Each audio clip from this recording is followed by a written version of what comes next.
오늘 죄에 대한 문제, 지난주에 도대체 죄가 뭐냐, 그런 부분에 대해서 우리가 살펴봤는데, 오늘은 죄의 시작, 도대체 죄의 시작은 어디서부터인가, 이런 부분을 오늘 성경을 통해서 같이 살펴보도록 하겠습니다. 자, 다 같이 기도드리고 시작하도록 하지요. 하나님 아버지 감사합니다. 오늘 주님의 말씀 앞에 이렇게 다 같이 모여서 정말 신령하고 생명의 말씀을 하나님으로부터 받기를 원합니다. 비록 우리가 우리 육의 뇌를 사용해서 하나님의 말씀을 듣고 또 읽고 생각하지만 성령의 역사가 없으면 그 하나님의 신령한 말씀이 내 심령 안에 새겨질 수가 없는 줄 압니다. 특히 죄라고 하는 부분에 대해서는 사단이 철저하게 우리의 육체를 장악해서 무감각하게 만들었기 때문에 다른 건 몰라도 특히 죄에 대해서만큼은 감각이 없이 또 마음속에서 받아들이지 못하도록 그렇게 늘 방해하는 것인 줄 압니다. 그러나 성령의 능력이라면 말씀의 능력으로 죄를 죄답게 깨닫고 구원받은 사람은 더더욱 하나님의 은혜를 더 깊이 깨닫고 구원받지 못한 심령은 죄를 제대로 깨달아서 죄로서부터의 구원을 얻을 수 있는 줄 압니다. 오늘도 주님의 말씀을 통해서 신령한 지혜의 말씀을 심령 안에 새길 수 있도록 주님께서 허락해 주옵소서. 시종을 주님께 부탁드리오며 예수님의 이름으로 기도드리옵나이다. 아멘.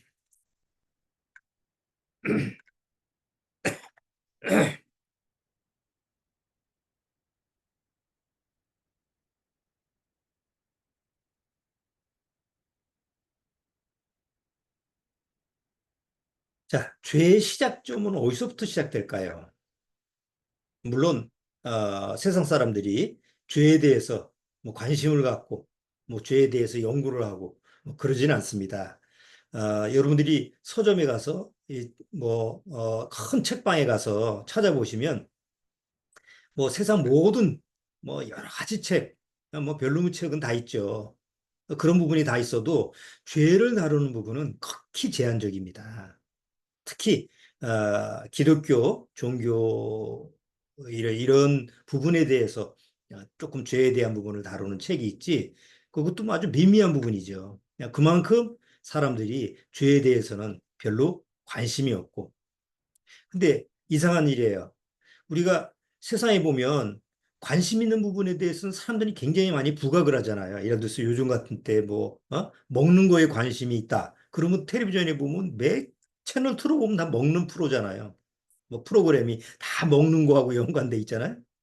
또 뭐 요새는 또 뭐 여러 가지 여행 다니는 거, 취미 생활하는 거. 그러면 또 거기에 또 막 부각을 시켜서 사람들이 거기에 막 달려들잖아요.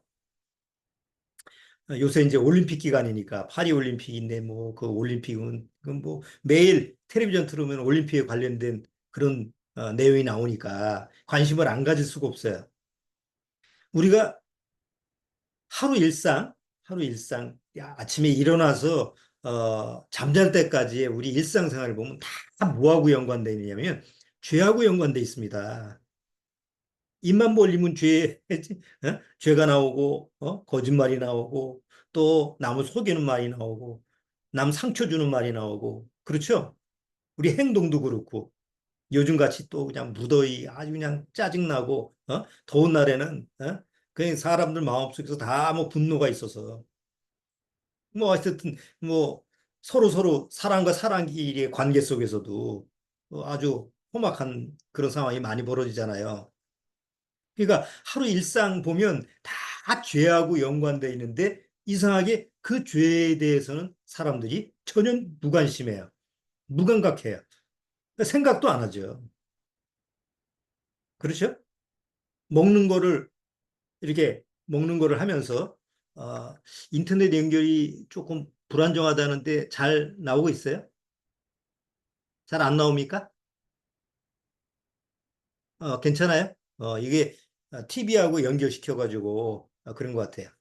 자, 다시 계속 진행해 볼게요. 자, 그렇기 때문에 사단의 역사가 있기 때문에 결국 사단은 죄에 대해서만큼은 철저하게 속이고 가리고 감각이 없게 하고 무관심하게 하는 거예요. 다 거기 속아 넘어가는 거죠.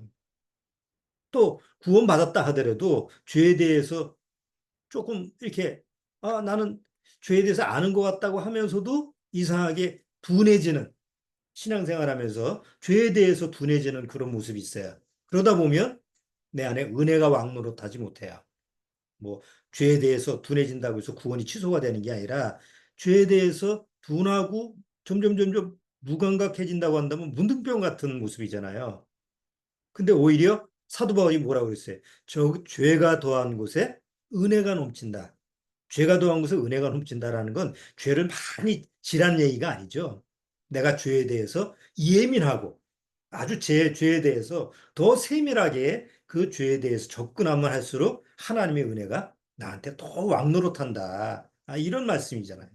그래서 구원받고 나서도 죄라고 하는 부분에 대해서는 더 좀 예민해져야 돼요. 어, 이번에 파리올림픽 여러분들 지금 보셨겠지만 파리올림픽이 이 파리올림픽이 아니고 죄의 올림픽 같아요. 개최식서부터 시작해서 무슨 올림픽이 퀴어 축제가 돼버렸어요. 동성애 축제가 돼버렸어요. 원래 파리 그 프랑스의 그 건국 이념이 자유평등 박애잖아요. 그 역사를 보면. 그런데 지금 파리의 모습을 보면 프랑스의 모습을 보면 자유는 자유인데 무슨 자유예요? 뭐 동성애 그래 다 자유. 어? 아주 죄악으로 가는 쪽에 아주 자유, 평등 아주 그런 모습을 적나라하게 보여주고 있는 그런 모습을 우리가 봤어요. 개회식 아마 여러분도 보시지 않았어요? 한번 꼭 안 보신 분을 위해서 자료 화면을 잠깐 보고 갈게요.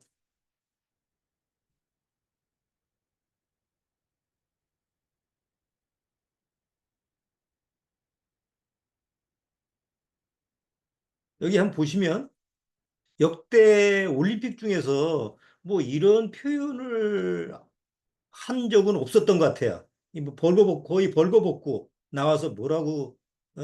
얘기하는지 이 뒤에 보면 여기 요 여자예요.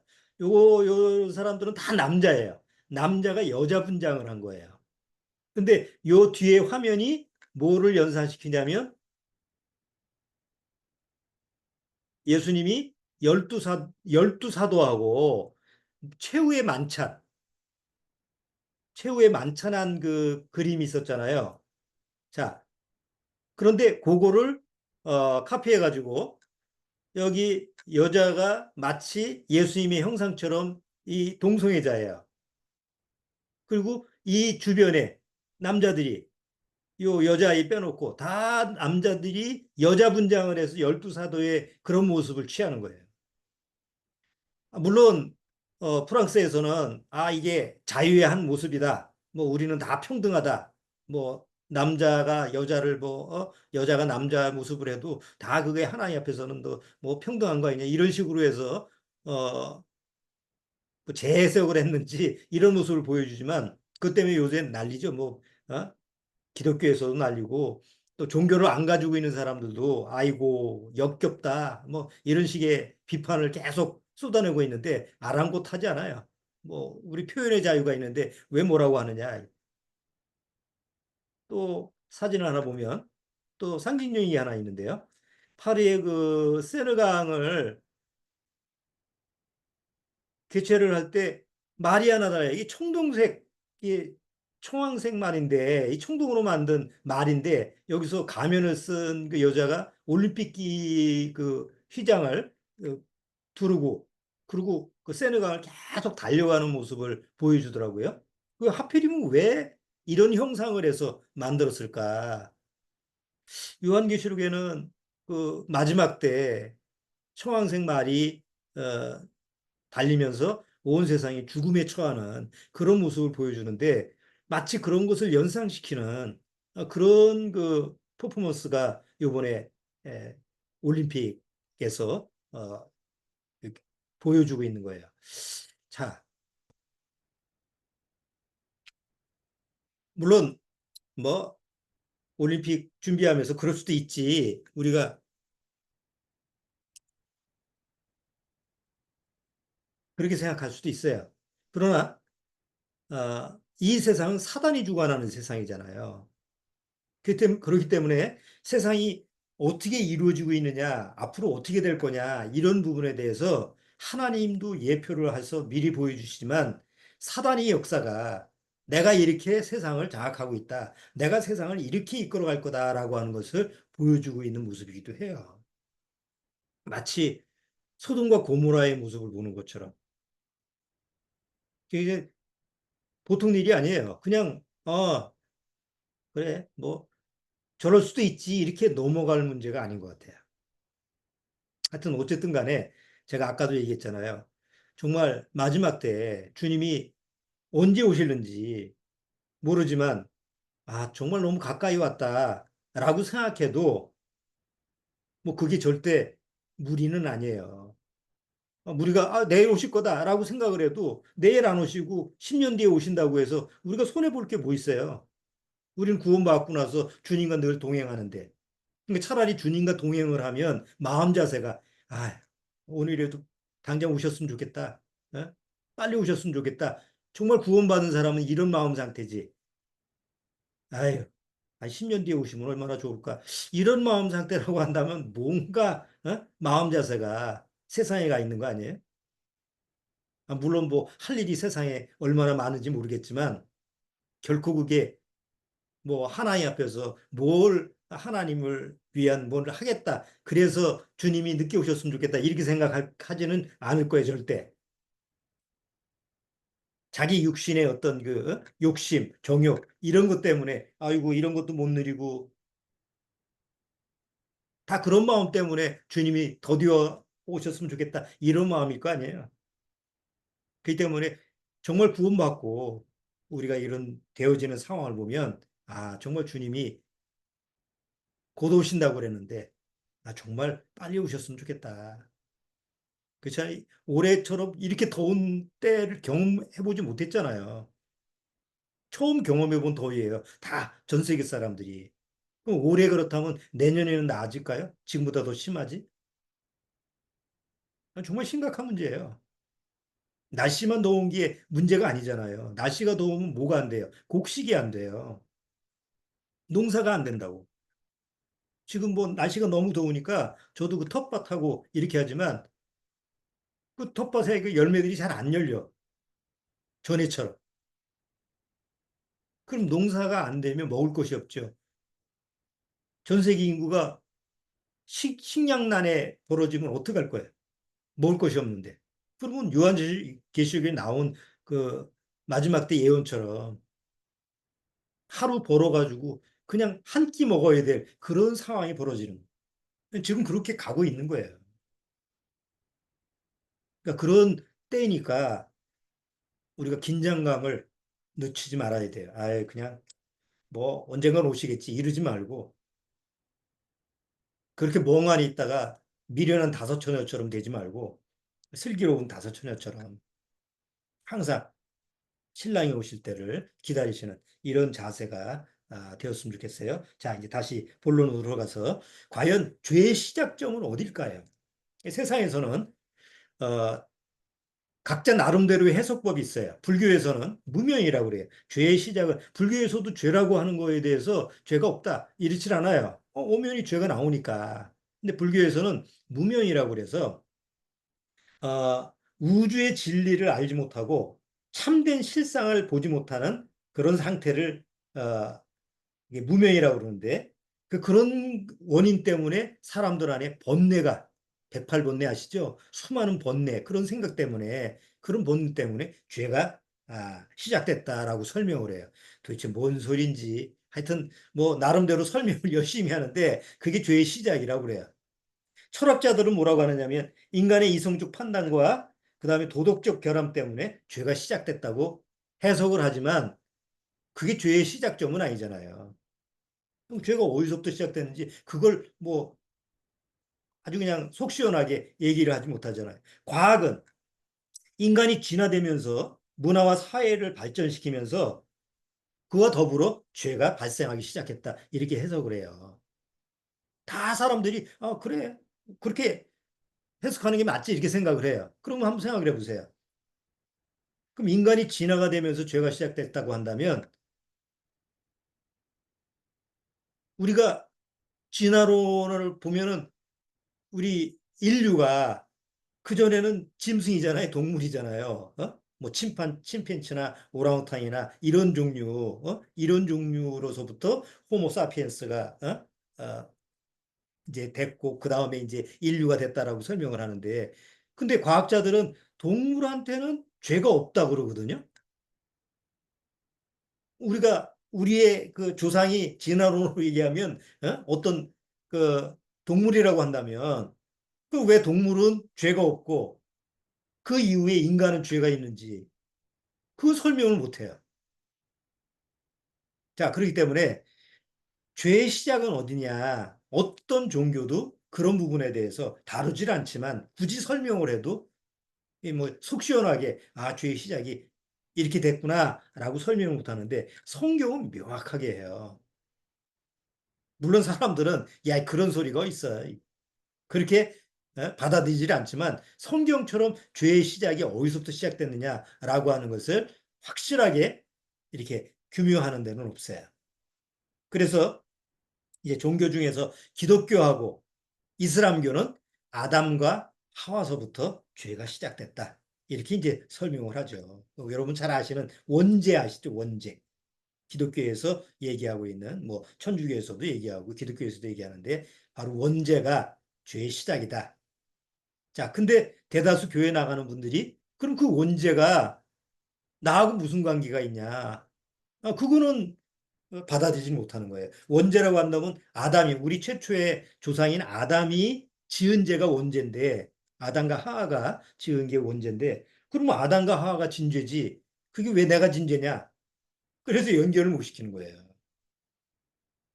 자, 그러면 오늘 과연 성경에서 말씀하는 죄의 시작이 어떻게 시작되었느냐 이런 부분을 같이 한번 다뤄보도록 하죠. 자, 로마서 5장 12절 한번 보시죠.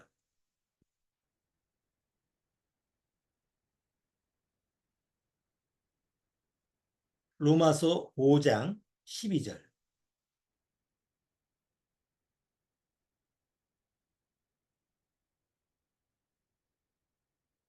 자, 로마서 5장 12절 다 찾으셨으면 같이 한번 읽어보겠습니다. 이러므로 한 사람으로 말미암아 죄가 세상에 들어오고 죄로 말미암아 사망이 왔나니 이와 같이 모든 사람이 죄를 지었으므로 사망이 모든 사람에게 이르렀느니라. 성경은 정확하게 얘기를 합니다. 죄가 세상에 어떻게 시작되느냐? 한 사람으로 말미암아 시작됐다. 그 한 사람이 누구예요? 단군? 우리나라의 당군 신화에 보면 당군이 뭐 죄를 졌다 이런 얘기가 안 나오잖아요. 세상에 어떤 다른 종교책도 뭐 석가모니가 죄가 어떻게 시작되느냐 이 다루지는 못하잖아요. 근데 성경만이 죄는 어떻게 시작되느냐 한 사람으로 시작됐다고 그래요. 그러면 여기서 궁금증이 아니 그럼 한 사람이 누군데 이런 궁금증이 생길 때 성경이 그것을 풀어줘야 돼요. 그래서 성경을 뭐라고 그래요? 관주 성경. 우리 한자로 관주 성경. 체인 바이블이에요. 그 체인 아시죠? 그 자전거에 보면 체인 있잖아요. 체인이 보면 서로 연결이 돼 있죠. 이렇게 하나 고리가 고리. 예? 마치 성경 66권이 그렇게 체인처럼 이게 따로 떨어뜨리면 66권인데 다 연결돼 있어서 어디서 질문을 던지면 어디서 의문점이 생기면 그거를 사람들이 해석하는 게 아니라 성경 박사들이 해석하는 게 아니라 꼭 성경이 풀어주게끔 성경은 그렇게 만들어져 있어요. 그래서 어디서 한 사람으로 말미암아 죄가 세상에 들어왔어? 그러면 그 한 사람이 누구고 어떻게 들어왔다는 얘기야. 그럼 반드시 그거에 대한 설명을 성경이 풀어주는 거예요.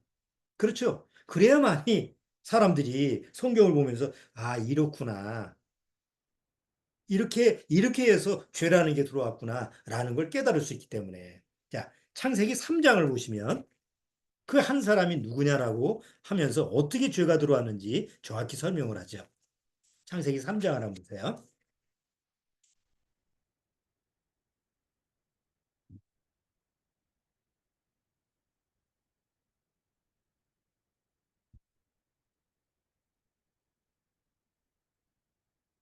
자, 창세기 3장.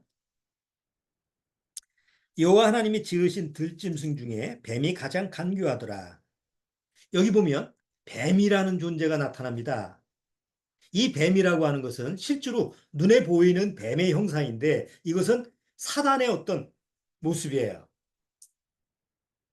왜 갑자기 사단이 나타나느냐? 막 이런 부분은 여러분들이 다 들어서 미리 들어서 아실 거예요. 시간이 없어서 그 설명은 뭐 죄의 시작에 대한 부분에 대해서 설명을 초점을 맞춰야 되니까 그거는 나중에 다시 시간 있으면 더 보충 설명을 하도록 할게요. 자, 하나님이 이 세상을 창조하셨을 때 이미 이 지구라고 하는 땅덩어리가 생겨나기 전에 영적인 사단의 존재가 있었죠. 그 사단이라는 존재는 누구냐? 루시퍼라고 하기도 하고 그 천사 중에 천사장인데 하늘나라에서 하나님을 대적하다가 쫓겨난 자예요. 그게 이제 루시퍼 천사고 사단이고 사단 마귀라고 하는데 그 사단 마귀가 있는 그 공간, 그 장소에 하나님은 지금 태양계에 지금 우주라고 하는 것을 창조하시고 그리고 우리 지구라고 하는 걸 창조하셨어요. 그리고 하나님의 형상을 닮은 아담과 하와를 창조하셨어요. 이게 이제 창세기 1장, 2장에 대한 얘기입니다. 자, 그런데 그때는 죄가 없었어요. 여러분, 죄라고 하는 것은 사단이 아니에요. 죄라고 하는 것은 마귀가 아니에요. 죄라고 하는 것은 지난주에도 얘기했지만 어떤 사실적 존재예요. 그런데 그 죄라고 하는 것이 뭔가 하나님 앞에서 하나님의 법을 어기지 않는 한 죄라고 하는 거 성립이 안 돼요. 근데 이미 하늘나라에서는 죄라고 하는 게 성립돼 있죠. 하나님을 대적했던 그 천사와 천사 무리들이 루시퍼가 결국 하나님을 대적하다가 쫓겨났어요. 그리고 하나님은 그를 영원한 무적행 속에, 지옥 속에 가둬놓기로 작정하신 거예요. 자, 그런데 여기 하나님이 아담과 하와를 창조하시고 이 지금 우리 지구, 이 태양계에 이 세상을 창조하셨을 때는 죄라고 하는 게 없었어요. 아직 죄라고 하는 게 성립이 안 돼 있어요. 당연히 아담과 하와도 하나님의 성품을 닮은 그 아담과 하와도 창조될 때 죄가 있을까요, 없을까요? 죄가 없어요. 죄가 없이 창조가 되어 있어요. 자, 그런데 아까 한 사람으로 말미암아 죄가 들어왔다 그러잖아요. 그럼 죄가 어떻게 들어왔느냐라는 것을 설명하는 게 창세기 3장이란 말이에요. 물론 이게 창세기 3장에 쭉 죄가 어떻게 들어왔냐라고 하는 것을 이렇게 자세히 기록돼 있어도 믿는 사람은 믿고 안 믿는 사람은 안 믿어요. 뭐 그건 뭐 본인의 자유니까. 그렇지만 오늘 제가 왜 이 설명을 드리냐면 어차피 우리는 죄를 가지고 있잖아요. 원하지 않았는데 죄인으로 태어났어요. 그래서 아니 난 원하지 않았는데도 죄인으로 태어나서 죄를 지는데 하나님 이게 뭐 어떻게 된 일입니까? 그렇게 하나님 앞에 따질 때 하나님은 그래 죄의 시작은 이렇게 되었다라고 하는 것을 하나님이 우리한테 설명하실 필요가 있었다는 거죠. 야 너희들은 죄인이니까 그냥 지옥 가. 이런 분이 하나님이 아니라는 거예요. 하나님은 우리가 왜 죄인이 되었고 왜 지옥 갈 수밖에 없는지 그리고 나는 억울해서 그럼 지옥 못 가겠어요. 내가 원하는 것도 아닌데 내가 원해서 태어난 것도 아닌데 왜 죄인으로 태어나서 이 모양 이 꼴로 내가 살다가 지옥 가야 됩니까? 라고 인간이 하나님 앞에 따질 때 하나님은 그런 설명을 쭉 하시면서 그래서 내가 대책을 마련했다라고 지금 설명을 통해서 성경을 통해서 우리한테 답변을 주시는 얘기라는 거예요.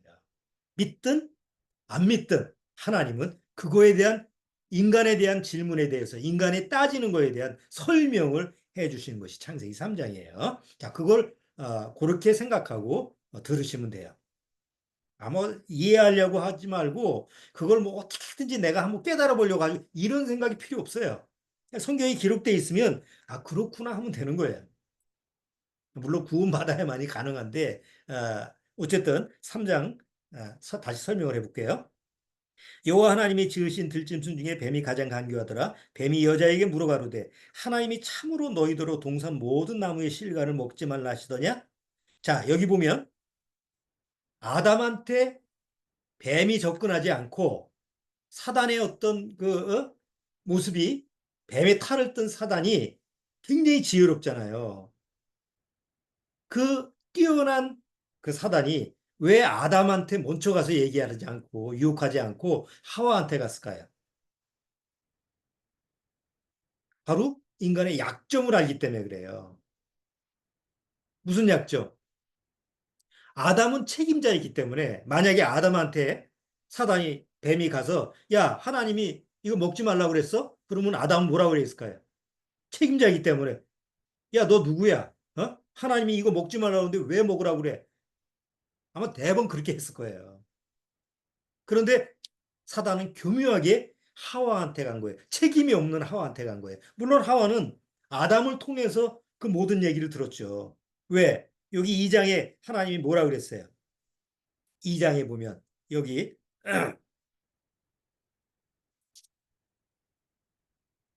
자, 여기 3장 먼저 볼게요. 3장 2절에 보면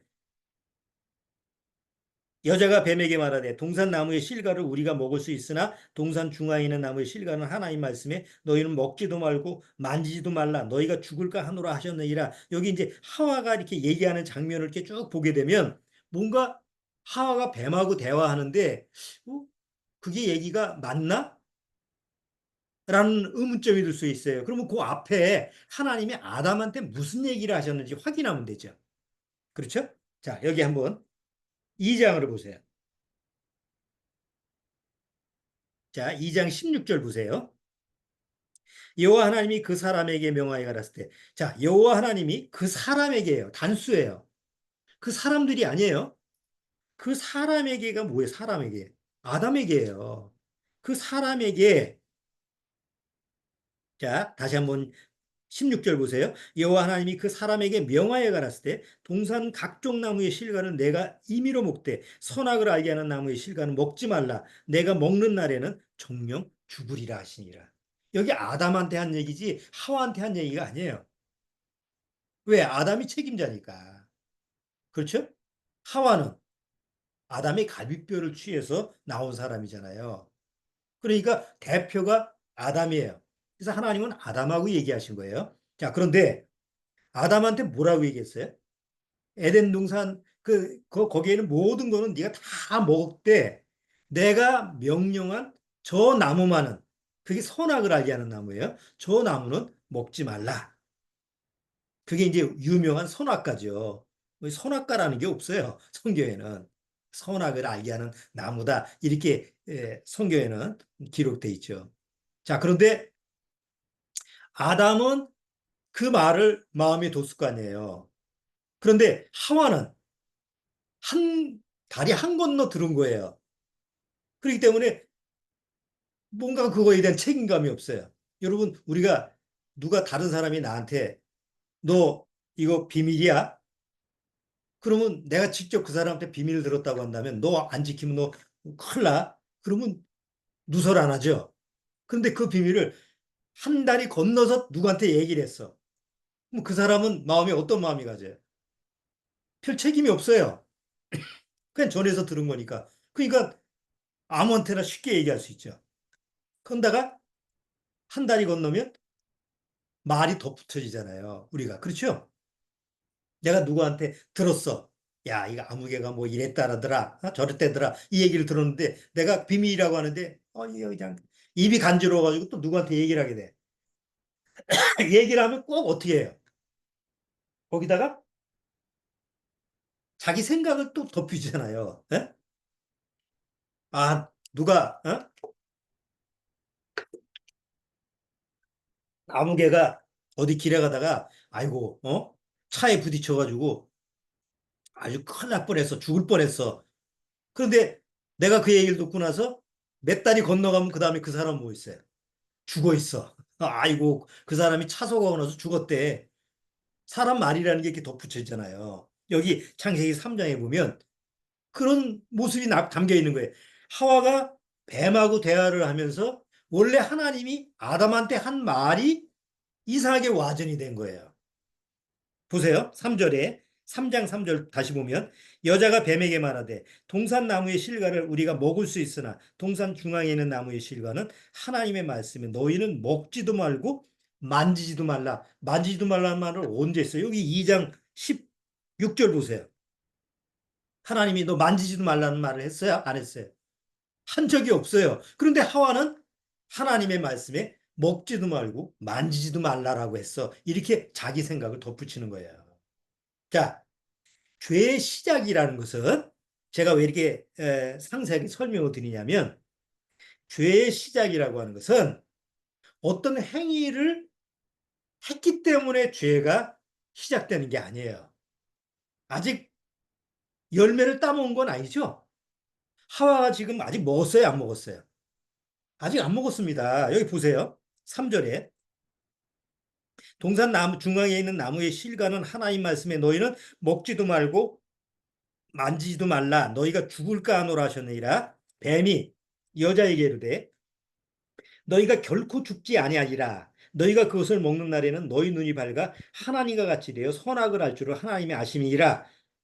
6절 여자가 그 나무를 본즉 먹음직도 하고 보암직도 하고 지혜롭고 할 만큼 탐스럽기도 한 나무인지라. 여자가 그 실과를 따먹고 자기와 함께한 남편에게도 주매 그도 먹은지라. 여기 먹은 것은 한참 후예요. 그렇죠? 이미 먹기 전에 이미 죄의 시작이라는 게 발생이 됐죠. 여러분 한번 생각해 보세요. 내가 어떤 죄를 짓는데 그냥 내가 아유 그냥 지나가다가 한 사람 딱 때렸어. 요새 묻지마 사진 있잖아요. 그래서 그 사람을 죽였어. 그러면 그냥 지나가다가 문득 그 사람을 죽인 게 그냥 그래서 죄가 성립이 된 게 아니죠. 그 죽인 사람을 가지고 이제 수사를 하잖아요. 왜 그랬는지. 그럼 뭐 그 사람이 환경 조건, 그 사람이 뭐 병, 요 지금 며칠 전에 또 또 어디 아파트에서 그 젊은 친구가 일본 긴 칼을 가지고 애 둘 있는 어? 가장을 죽였죠? 그냥 아무 아는 사람도 아닌데 그냥 찔러 죽였어. 그러면 우리가 생각할 때 저렇게 죽였으니까 죄구나 이렇게 생각을 안 하잖아요. 왜 죽였지? 자기하고 아무 연관도 없는데 왜 죽여? 그래서 그 사람을 잡아가지고 봤더니 뭐 정신병적인 요소가 있다, 뭐 문제가 있다, 뭐 이런 식으로 원인을 찾잖아요. 다른 사람을 찔러 죽였기 때문에 죄가 성립된 게 아니라 이미 그 전서부터 뭐가 있었던 거예요? 죄의 시작점이 있었다는 거예요. 아담도 마찬가지라는 거죠. 그런데 보통 기독교나 이슬람교나 이 아담과 하와 원죄를 얘기할 때는 사람들이 다 어떻게 배우냐면 그걸 먹었기 때문에 죄인이 됐다고 생각을 하는 거예요. 다 그렇게 알아요. 그렇죠? 먹지만 않았으면 죄가 성립이 안 된 거라고 생각하는 거예요. 그런데 성경은 그렇게 얘기를 안 해요.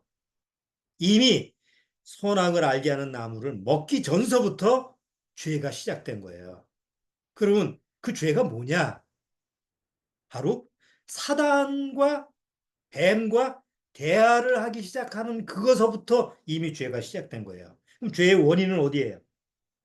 죄의 원인은 바로 사단이죠. 그래서 예수님이 이렇게 말씀하신 거예요. 요한복음 8장. 요한복음 8장.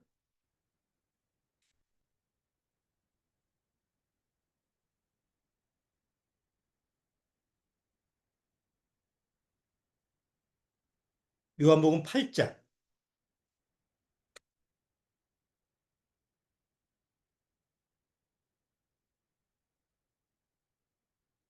자, 요한복음 8장 43절 보세요. 요한복음 8장 43절. 어찌하여 내 말을 깨닫지 못하느냐? 이는 내 말을 들을 줄 알지 못함이로다. 너희는 너희 아비 마귀에게서 났으니 너희 아비의 욕심을 너희도 행하고자 하느니라. 저는 처음서부터 살인한 자예요. 여기 마귀가 살인한 자예요. 이 마귀가 누구예요? 뱀의 형상을 뒤집어 쓰고 최초로 인간한테, 하와한테 접근한 바로 사단이에요. 그럼 누구를 죽였어요? 아담과 하와를 죽인 거예요. 실제로 육체로 죽인 게 아니고 영적인 죽음을 가져왔단 말이에요. 예수님이 지금 그 얘기를 하시는 거예요. 자, 44절 다시 읽어볼게요. 너희는 너희 아비 마귀에게서 났으니 너희 아비의 욕심을 너희도 행하고자 하니라. 저는 처음부터 살인한 자예요. 진리가 그 속에 없으므로 진리에 서지 못하고 거짓을 말할 때마다 제 것으로 말하나니 이는 저가 거짓말장이요 거짓의 아비가 되었습니다. 그래서 예수님이 얘기하시는 게 창세기 3장에 이제 돌아옵니다. 창세기 3장 다시 돌아와서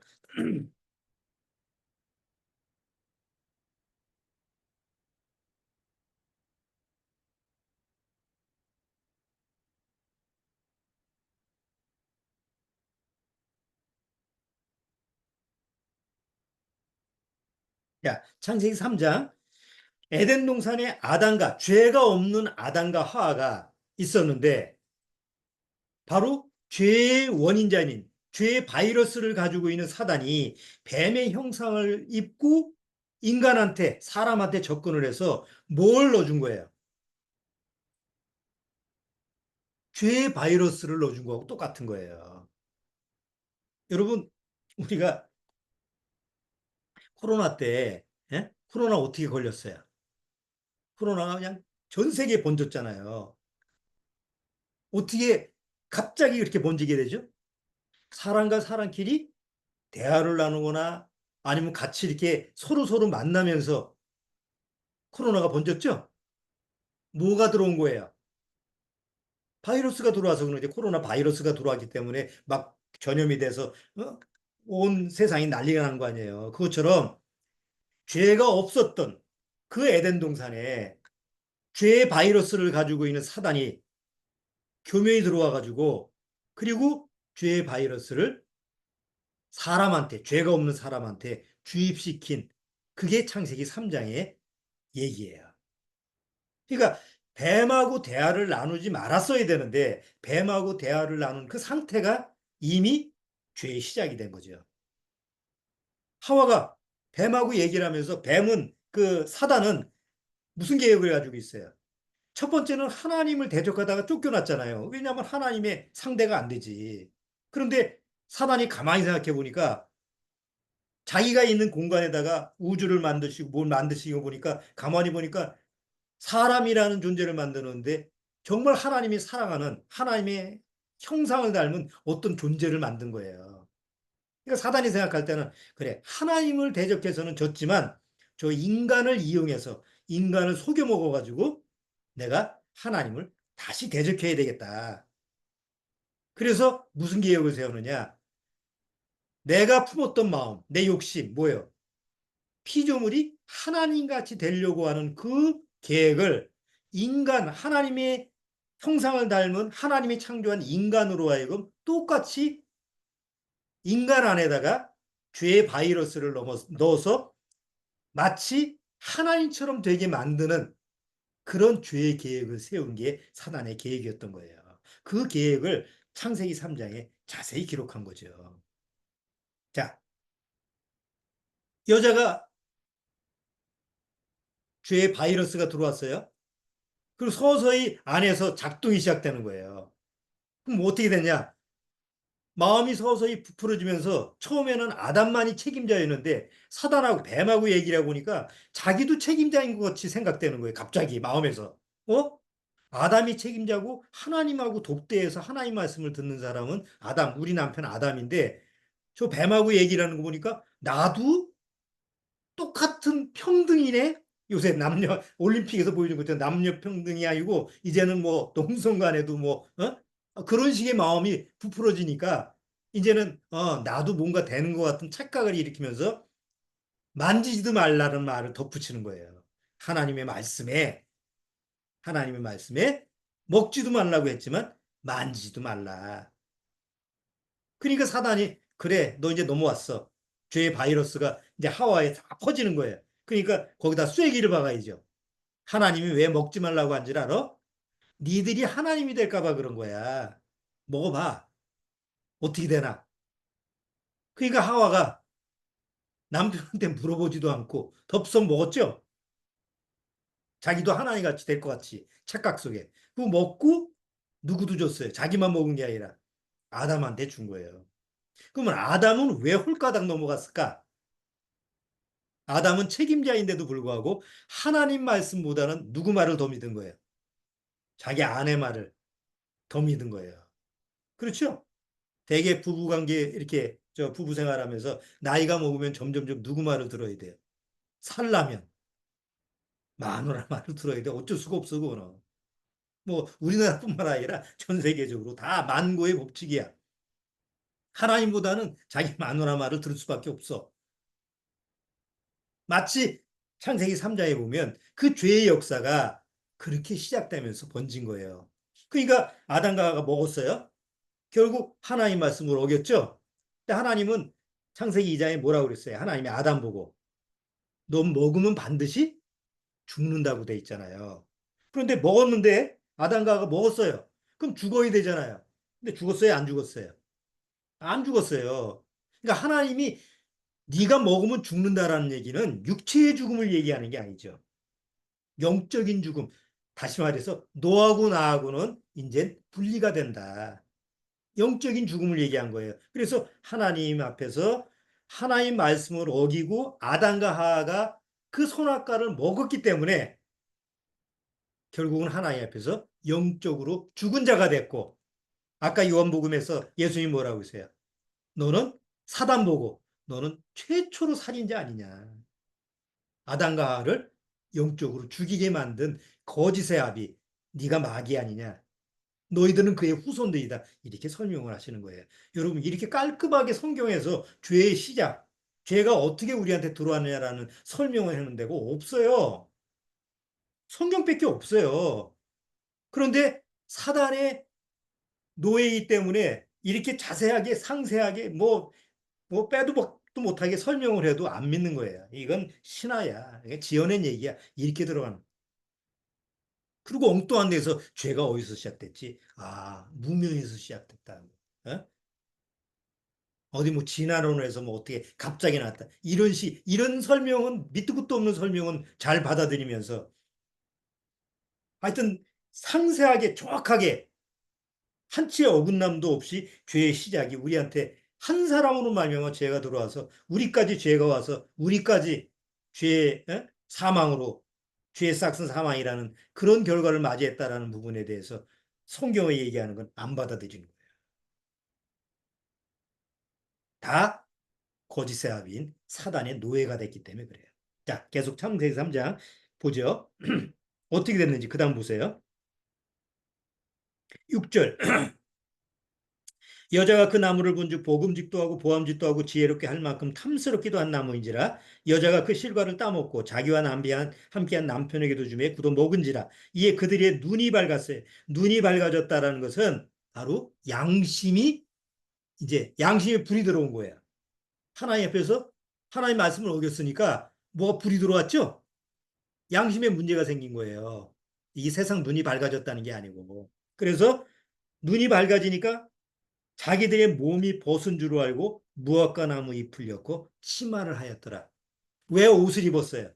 그때까지는 벌거벗었잖아요. 왜 옷을 입어요? 자기 죄를 가려야 되는 뭔가가 필요했던 거예요. 옷의 시작은 뭘 가리는 거예요? 죄를 가리는 도구였던 거예요. 지금은 패션이지만 사실은 죄를 가리는 도구예요. 양심을 가리는 도구예요. 근데 이마저 지금은 없어졌죠. 아까 파리올림픽 보니까 다 벌거벗고 나와서 난리를 치죠. 부끄러움을 모르는 거예요, 이제. 세상이 정말 갈 때까지 간 거예요. 아니, 어떻게 전 세계 사람들이 바라보는 올림픽에서 그런 것을 공공연히 그렇게 표현할 수가 있어요. 이게 세상이 끝이 온 거죠. 자, 그다음 보세요. 7절.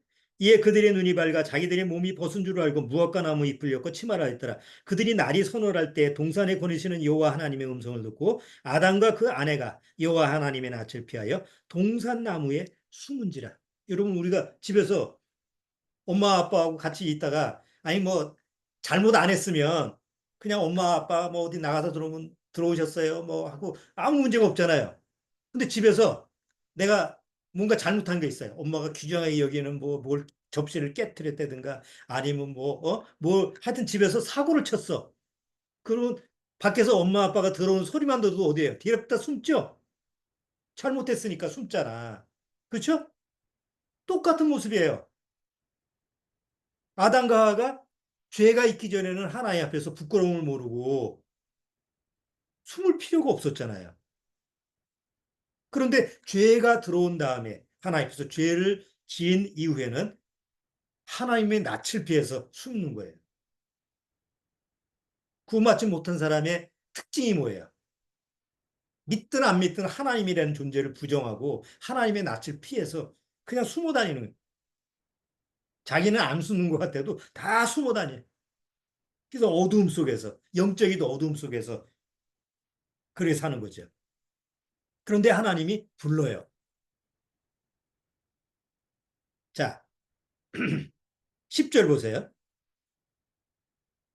9절부터 보세요. 여호와 하나님이 아담을 부르시며 그에게 이르시되 내가 어디 있느냐? 가로되 내가 동산에서 하나님의 소리를 듣고 내가 벗었으므로 두려워하여 숨었나이다. 가라스 때 누가 너의 벗었음을 내게 고하였느냐? 내가 너더러 먹지 말라 명한 그 나무 실과를 내가 먹었느냐?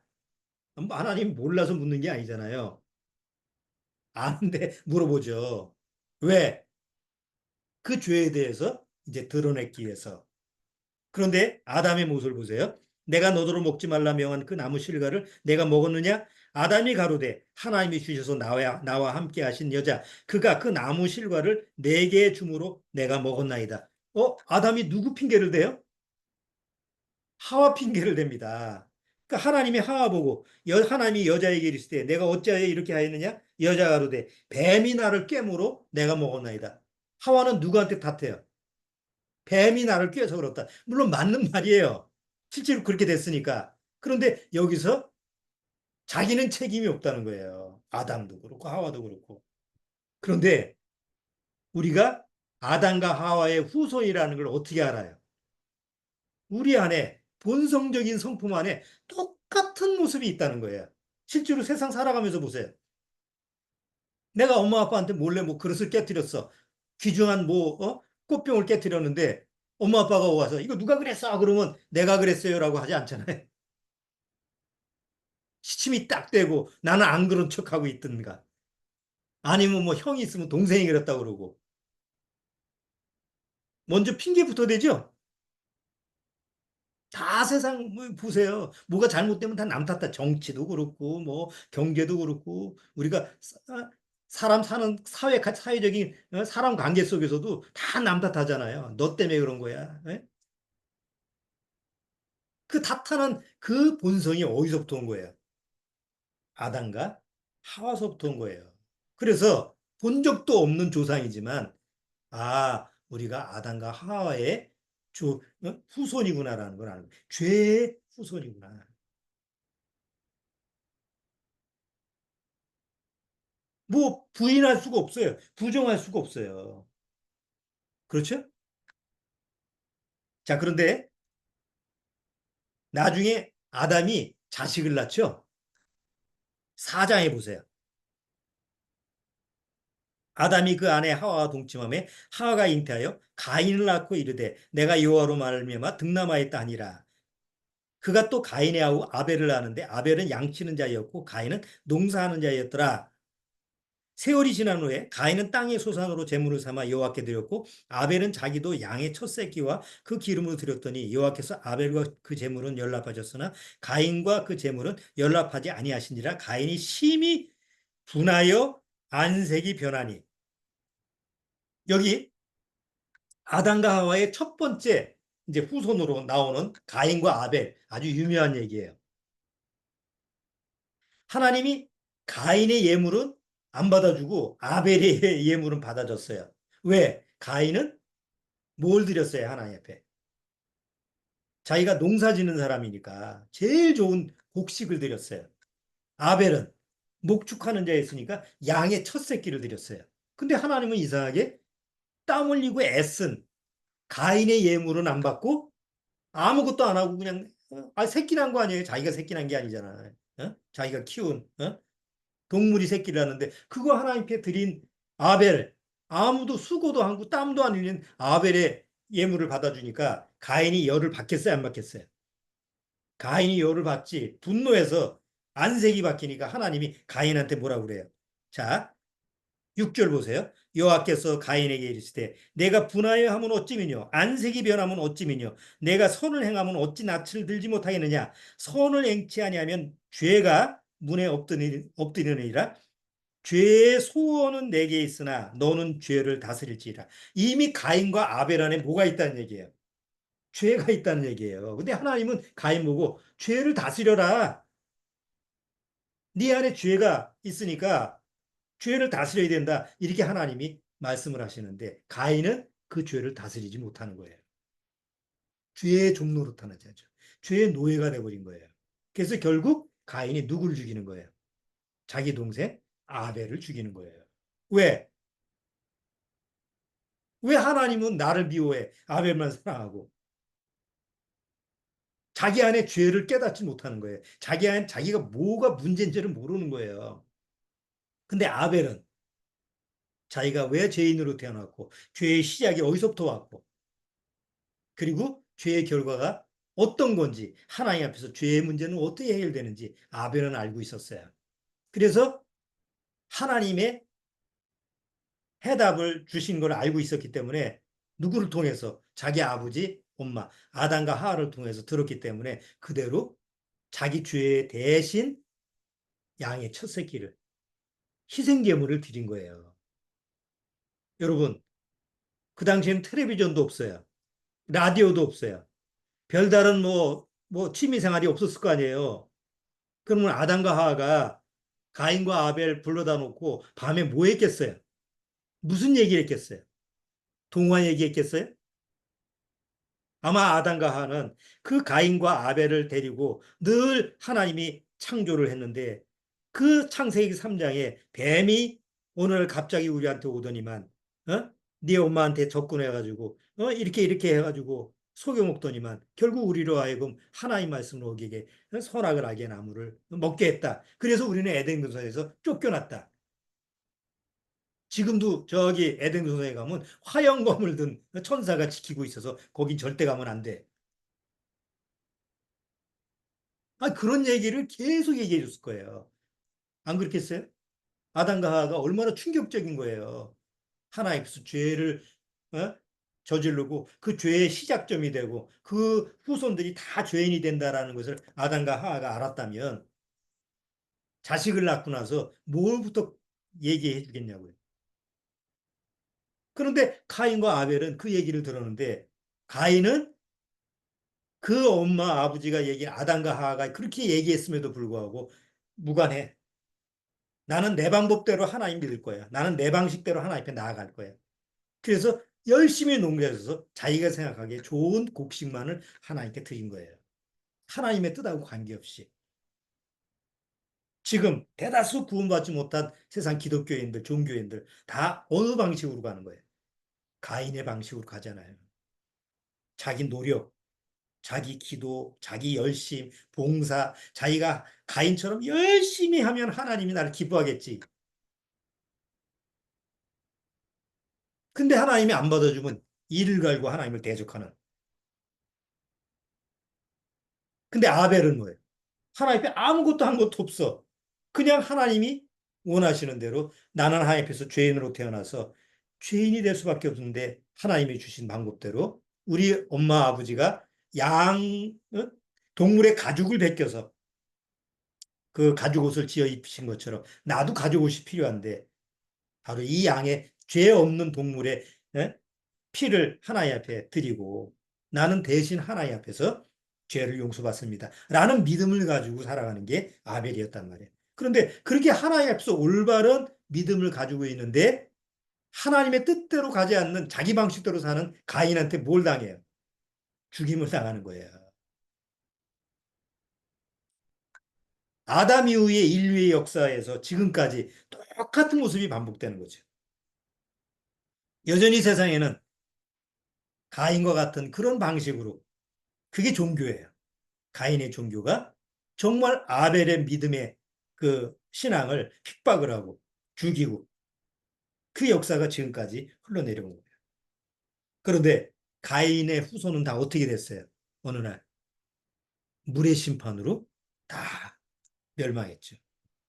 그리고 다행히 노아의 일을 통해서 아담의 후손들이 다시 노아를 통해서 후손을 버티려는데 지금 2024년까지 그 후손들이 노아의 믿음을 쫓아가지 않고 다시 카인 모습처럼 이 세상은 점점 악해져 가고 마지막으로 하나님이 도저히 이렇게 놔둘 수가 없는 첫 번째 물의 심판 같은 그런 그 당시 환경이 된 거예요. 악이 충만한 거예요. 노아의 홍수전에 뭐라 했어요? 이 세상 악이 관영하고 충만했더라. 지금 세상 악은 충만한 거예요. 올림픽 보면서 우린 그거를 목격했어요. 그래서 이제는 뭐가 오는 거예요? 그래서 하나님의 마지막 불의 심판이 오는 거예요. 아니, 지금 날씨가 왜 이렇게 더울까요? 한번 생각해 보세요. 불의 심판이 예고전이에요. 아, 그냥 날씨만 덥다라고 생각하면 안 돼요. 하나님이 다행스럽게도 미리 예고를 하는 거예요. 앞으로 너희들한테 닥칠 불의 심판이라는 게 뭔 건지. 그런 걸 경험하면서도 생각이 없어. 뭐 그게 오든지 말든지. 정말 사람들 삶의 모습을 보면 아무 생각이 없어요. 더우면 에어컨 키면 되지 뭐. 빙수 먹으면 되고. 지금은 그렇지만 앞으로는 어떻게 될까요? 그렇기 때문에 정말 구원받지 않으면 안 돼요. 자, 다음 주에 죄의 시작을 우리가 오늘 살펴봤으니까 그럼 그 죄라고 하는 것이 과연 나로 하여금 어떤 죄인의 삶을 살게 하는지 이런 부분을 또 성경을 통해서 자세히 살펴보는 시간을 갖도록 하겠습니다. 오늘 여기서 마치도록 하겠습니다. 기도하겠습니다. 하나님 아버지, 정말 주님이 말씀하시는 불의 심판의 때가 점점 가까이 오고 있습니다. 먼저 구원받은 심령은 정말 하나님의 말씀으로 깨어 있어야 될 줄 압니다. 주님이 언제 오시는지, 언제 오시더라도 당장 오늘 오신다 할지라도 우리는 지혜로운 슬기로운 다섯 처녀처럼 성령의 기름을 준비하고 떠날 준비를 항상 해야 될 줄 압니다. 혹 주님이 더 더디게 오신다고 해도 우리는 늘 오늘 오시는 것처럼 그런 마음 자세로 살아가야 될 줄 압니다. 아무쪼록 우리 가족, 믿음의 가족 안에 구원받아야 될 심령이 있다면 이번 기회에 꼭 구원받을 수 있도록 주님께서 하나님의 말씀으로 은혜를 허락해 주옵소서. 예수님의 이름으로 축원합나이다. 아멘. 자, 마치도록 하겠습니다.